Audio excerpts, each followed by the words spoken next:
Joseph McCarthy by Matthew Bennett. Joseph McCarthy was born on November 14th, 1908, in Wisconsin. Once he was of age, he attended Marquette University, where he studied law. He was a 1935 graduate, and only 3 years later, he decided to attempt to become a judge. He became a judge in 1938 on Wisconsin's 10th Circuit. He was then the youngest circuit court justice in Wisconsin history at only 30 years old. Between the years of 1938 and 1942, he served on the circuit court and succeeded. When World War II broke out, Joseph McCarthy had the idea of enlisting. He decided to take a leave of absence from his job and enlisted in World War II in July of 1942. He was a first lieutenant in the Marines.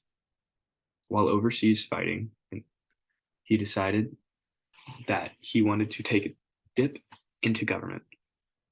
He attempted to run for Senate for the first time while still serving.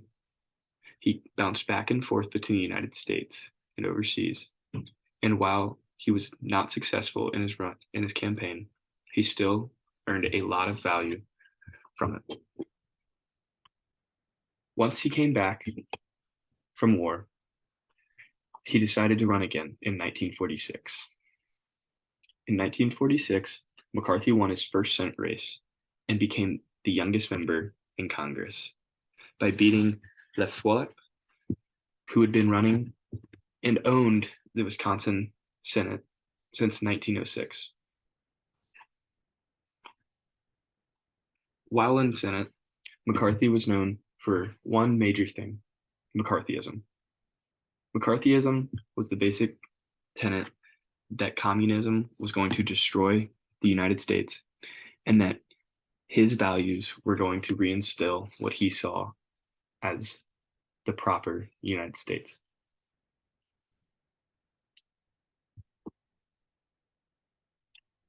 Before all of this had happened, during World War II, things had already become pretty bad as far as communism. Things like HUAC, the House Un-American Activities Committee, had already been instilled in Congress, which was there to permanently investigate issues as far as communism throughout government. Another thing that had gone on was that in 1947, President Truman gave an executive order 9835, which made it legal for all federal employees to be fired on suspicion of disloyalty. This was already becoming the start of the Second Red Scare. Another thing that had been happening during this was the Alger Hiss affair. He was a State Department official and he was suspected of being a communist. While never convicted of espionage, even though he was later to have found to be a communist, he still created another scare. This was very fresh in the mind of Joseph McCarthy. In 1950, while a part of the Senate, Joseph McCarthy gave his Wheeling address. This was given to the Republican Women's Club of Wheeling, West Virginia, on February 9th, 1950. The most famous part of the speech, while never completely taken down on documentation as being fully accurate, was the fact that he claimed to have had a list of known communists in the government's State Department. This became McCarthy's main point and main thing that he went after while in the Senate. Right after giving the speech, he sent a memo to President Truman saying, "In Lincoln Day's speech at Wheeling Thursday night, I stated that the State Department harbors a nest of communists and communist sympathizers who are helping to shape our foreign policy. I further state that I have in my possession the names of 57 communists who are in the State Department at present." The State Department. This is where McCarthyism started to take off, because while he had no proof and never produced any such list, he still instilled the thought of a Red Scare in the people. and people bought it. This is what he continued to have success on running on. In 1952, McCarthy was reelected, and this time he became the chairman of the Senate Committee on Government Operations. Here he was able to continue to lead his anti-communism revolution, and his popularity grew. People were still buying into the aspects of how problematic communism could be and how big these issues still were. However, none of his claims were ever made it anywhere. He was not only just scared of communism infiltrating on the home front, but he also had resolutions in the Senate of communism spreading all over Europe. In this aspect, he talks about the scariness of communism spreading throughout Eastern Europe in places like Estonia, Latvia, Lithuania, and other places that Russia had controlled after World War II ended. Here, in his 1952 election speech, he gives more on how he viewed communism and how of one university is one communist too many.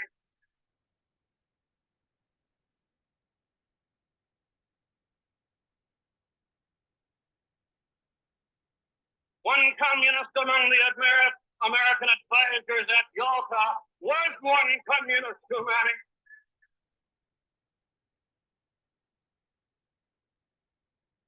Even there were only one communist in the State Department. Even if there were only one communist in the State Department, that would still be one communist too many.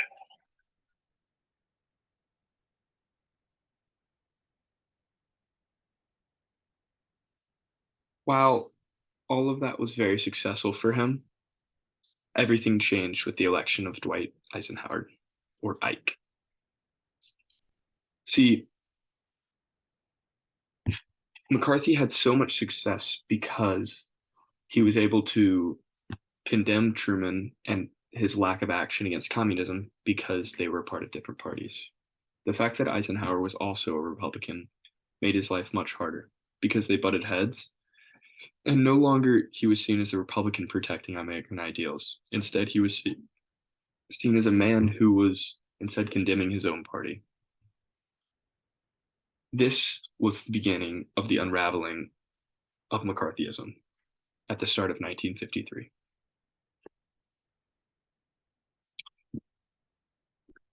Here, you can see a list of different people of Congress pleading to the spokesperson for the press of the White House and saying that the threat to the legislative program is highly questionable. There are qualified observers that say that McCarthy and his coterie will neither drag their feet nor vote with the Democrats in event the president speaks out against McCarthyism. Furthermore, there's no assurance that appeasement will ensure the legislative program. Here, the people of Congress are imploring that the president comes out and speaks up against McCarthyism because of the dangers that it posed to the American society.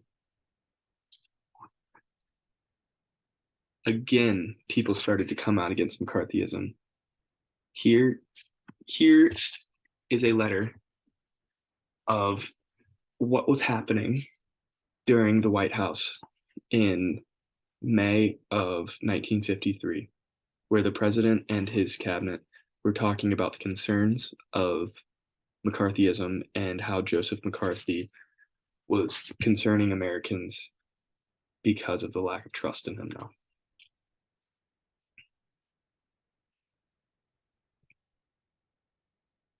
Here we started to see the public shift as well, not just a party shift of McCarthyism. Edward R. Murrows presented his See It Now film in 1954, which ripped McCarthy for not having substantial proof in hurting American ideals by just instilling fear of a Red Scare in people to continue to be reelected. He said that all of his statements were seen as individual and only were there for his own gain. Here, we can start to see regular people and citizens starting to come for McCarthy. This is a letter talking about a man who had been in China and had been taken over for communism um, possibilities. And he talks about the scariness of how McCarthyism could completely destroy American freedom. He states, "One thing that has appalled me since my return from Far East a year ago is the indecent haste with which so many clergy run to embrace and canonize anyone who is anti-communist. I would rather return to my Chinese communism prison cell than avail myself of Senator McCarthy's protection." Obviously, in this sense, he's not talking about real protection, and he is talking about the fact that Senator Joseph McCarthy was only trying to instill fear of people instead of actually helping. Here we also see a newspaper where they talk about the fact that McCarthy had been McCarthy had been scaring people and causing the American society to cause just fear for no reason. Instead, it was seen as almost comparing him to Hitler because of how he instilled fear in people in order to see change. The fall of McCarthyism came soon after in 1954. During 1954, he called the army soft on communism, and that did not go over very well. Soon after, he had the army hearings where his public support went down drastically. And famously, he was asked by an army representative, "Have you no sense of decency, sir? At long last, have you no sense of decency?" Soon after the army, the the army hearings, he was seen in the Senate and was censured. While this did not kick him out of while this did not kick him out of the Senate, this did, however, completely destroy his reputation. By the end of 1954, he had just about no public support, and all of his platform was basically null and void. This was the Senate resolution from the day that they decided to censure him. 3 years later, McCarthy died. He died of heavy drinking and was taken to a Maryland hospital where they were unable to save him. While Senator McCarthy had crazy ideals, he was a man who struggled mostly with his drinking, and it is apparent that while he did not succeed in what he aimed to do, he still was a man who instilled some sort of fear and drastic change in American society that came with the Second Red Scare.